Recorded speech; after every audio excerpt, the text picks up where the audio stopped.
Trincomalee சேருணுவர police பிரிவில் உள்ள சேருவில பகுதியில் வைத்து நபர் ஒருவர் மீது கட்டுத்துவக்கினால் துப்பாக்கிச்சூடு நடத்தப்பட்டதில் 46 வயதுடைய நபர் படுகாயமடைந்துள்ளதோடு 2 மோட்டார் சைக்கிள்களுக்கு தீ வைத்து எரித்துவிட்டு சந்தேக நபர் தப்பித்துச் சென்றுள்ளார். இந்த சம்பவம் இன்று திங்கட்கிழமை மாலை இடம்பெற்றது. முன்பகை காரணமாக சேருவில பகுதியில் வைத்து நபரொருவர் மீது கட்டுத்துவக்கினால் சூடு நடத்திய நபர் மீண்டும் 100 வீட்டு திட்டம் பகுதிக்கு வந்து ஏனைய இருவரது 2 மோட்டார் சைக்கிள்களை தீ வைத்து எரித்துவிட்டு தப்பித்துச் சென்றுள்ளார். துப்பாக்கிச்சூடு தீ வைப்பு சம்பவத்துடன் தொடர்புடைய 45 வயதுடைய சந்தேக நபரை போலீசார் இனங்கண்டுள்ளனர்.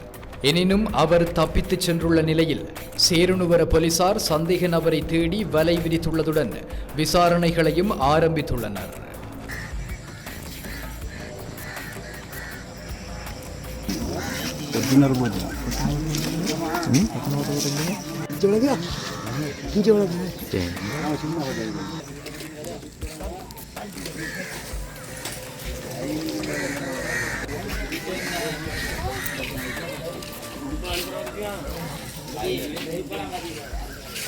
இது போன்ற செய்திகளை தெரிந்து கொள்ள சமூகம் நியூஸ் சேனலை சப்ஸ்கிரைப் செய்து அருகில் உள்ள பெல் பட்டனை கிளிக் செய்யுங்கள்.